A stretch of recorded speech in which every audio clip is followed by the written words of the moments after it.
Chers amis, bonjour. Nous sommes le vendredi 6 septembre 2024. Il est 8h30. Quelques news de l'Arménie, de l'Artsakh et de la diaspora arménienne. Commençons par les nouvelles sportives. Donc aujourd'hui, la dernière représentante de l'Arménie aux Jeux paralympiques de Paris 2024, l'haltérophile Greta Vartanian, est aujourd'hui donc en compétition à partir de 13h. Donc c'est la troisième et dernière chance de médaille. Donc elle est plutôt en guillemets médaillable a priori. Voilà.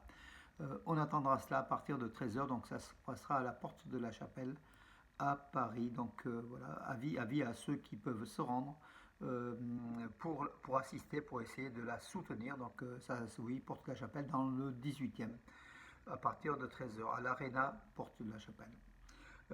En espérant que l'Arménie puisse avoir décroché sa première médaille donc à ces JO paralympiques, Jeux paralympiques de Paris 2024. En tout cas, elle est de Gümrü, donc Greta Vartanian. Elle a été amputée des deux jambes suite au séisme de 1988 et puis elle est a priori, elle peut prétendre au podium. Je dis a priori parce qu'à chaque fois qu'on parle d'avance, donc il se passe toujours des trucs. Donc on verra, on croise les doigts pour l'Arménie. En tout cas, on est tous derrière l'Arménie. Voilà donc l'information sportive.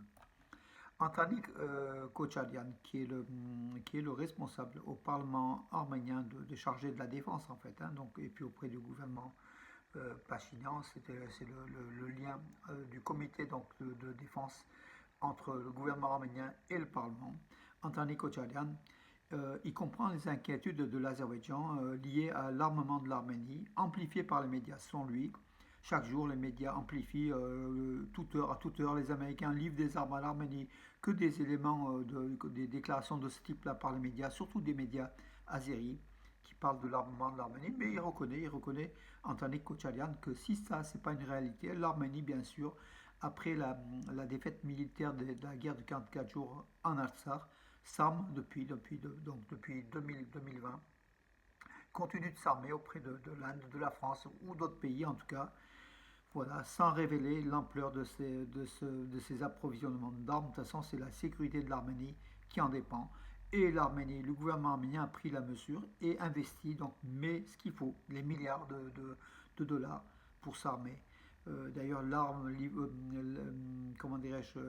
livrera prochainement un système antimissile, hein, donc Akash, d'une valeur de 700 millions de dollars. Donc voilà aussi, donc en plus donc des 90 canons automobiles, automotrices pardon, de l'Inde achetés par l'Arménie qui sont en cours de livraison en fait. Hein, voilà, d'ici la fin de l'année, tout sera au clair.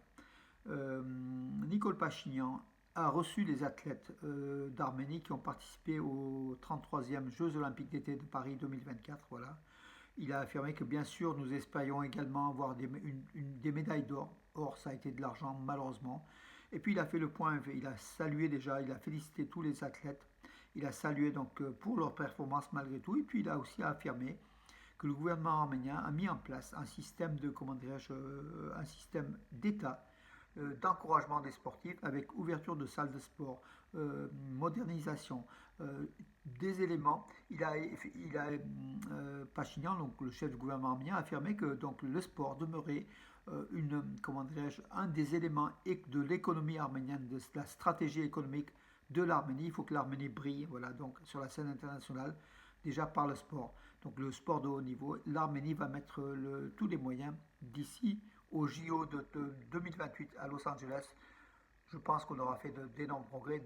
Déjà là, on commençait déjà à voir le début avec une jeunesse, des jeunes comme le jeune haltérophile Valastat Lalayan, vice-champion olympique, il a que 21 ans. Tout ça, ça va porter ses fruits. Voilà, donc bravo à nos champions. L'USAID, donc l'aide américaine à l'Arménie, va être augmentée, qui sera autour de 250 millions de dollars cette année, sera augmentée de 130 millions de dollars. C'est ce qu'a affirmé Samantha, Samantha Powers, hein, la présidente de l'USAID, qui était en Arménie il y a quelques temps. Donc elle est très proche hein, des Arméniens de l'Artsakh, des Arméniens d'Arménie, et puis elle a plaidé pour que les États-Unis augmentent l'aide financière pour l'Arménie. Donc là, c'est 130 millions de dollars supplémentaires pour l'Arménie qui vont lui faire du bien. La Russie, qui continue, hein, elle accuse la mission de l'Union européenne en Arménie de collecter des données de rassemblement, de renseignements sur les régions, les régions du Sud-Caucase en fait, hein, sur l'Azerbaïdjan, sur l'Arménie, sur la présence russe, hein, notamment. Voilà, il dit que tout ça c'est lié, c'est contre la Russie, contre l'Iran, contre la Turquie, contre l'Azerbaïdjan. Une façon, c'est par le biais de son ambassadeur, donc Koperkin, son ambassadeur à Yerevan, que la Russie a accusé donc ainsi les observateurs de l'Union européenne de faire un peu de l'espionnage, hein, au profit de l'Europe et des États-Unis, du camp occidental. Il a demandé bien sûr au peuple arménien de se réveiller et de ne pas, comment dirais-je, de ce que fait contre en fait le gouvernement arménien qui est plutôt qui a pris l'option occidentale et qui menace l'Arménie. Selon la Russie, c'est un grand danger. Voilà, donc la Russie n'accepte pas que l'Arménie se tourne vers l'Occident alors que la Russie n'a pas été là quand l'Arménie a besoin d'elle en partenaire stratégique. Et aujourd'hui, elle fait des déclarations pour essayer de faire retourner l'Arménie dans son clan. L'Arménie n'en veut pas, tout simplement. Voilà, et joue plutôt la carte de l'Occident. Une église récemment découverte à Lanjanist, donc dans la région d'Ararat, c'est un village, hein, en Arménie, a été inaugurée lors des fouilles. Oui, c'est la découverte qui a été inaugurée, hein, donc lors des fouilles dans le complexe du monastère blanc. Pourquoi blanc? Parce que c'est en pierre blanche, hein, donc réalisé avec du grès blanc. Et le nom populaire était donc le monastère blanc. Donc de ce village de Lanjanis, donc dans la région d'Ararat. C'est une église qui date du Moyen Âge, hein, du XIIIe au XIVe siècle. Voilà. Euh, un élément archéologique de plus de l'Arménie en fait, hein, voilà, donc cette église s'appelle la Sainte Vierge Sulp Asfadzazin. Voilà. En Arménie, il y aura encore de nombreuses découvertes, hein, beaucoup d'églises, beaucoup de monuments, beaucoup d'éléments du patrimoine arménien sont encore sous terre qui seront donc au cours des années qui viennent découvertes ou qui réémergeront grâce aux archéologues. Voilà. Donc là, il faut des moyens. L'Arménie met les moyens tout doucement. L'Arménie, on va encore découvrir des éléments donc, de ce patrimoine architectural, patrimoine arménien religieux et culturel. Voilà mes amis, donc je salue Salo Bertizian, le jeune Salo Bertizian, 22 ans, il a arrêté ses cours d'architecture, en fait l'université d'architecture, pour faire l'université théologique, donc voilà, il se prépare, donc là, à 22 ans, il se prépare à comment dirais-je, c'est une mission en fait, hein, donc voilà, j'ai fait son interview que j'ai placée hier sur Armenius, Nouvelle d'Arménie, vous pouvez aussi, les réseaux sociaux, vous pouvez lire aussi.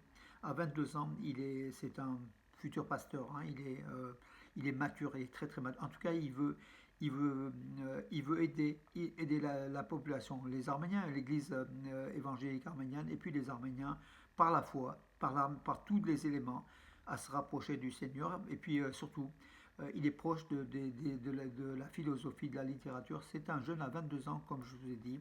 Il est mature. En tout cas, je salue Vartan et Uri, ses parents, et frères et sœurs. Voilà, donc Salo Bestian, retenez ce nom. C'est un jeune qui a eu la vocation. Voilà, donc j'en parle pourquoi? Parce que c'est de la jeunesse arménienne en France qui émerge, qui va émerger de tout ça avec toutes les compétences et nous apporter un plus, un savoir, une aide. Et vraiment, on est heureux de voir des jeunes qui, à 22 ans, ont cette vocation et puis surtout ont cette maturité de parole et puis de comportement. Bravo à Salo Bertian. Lisez l'interview si cela vous intéresse, mes amis. On y apprend beaucoup de choses.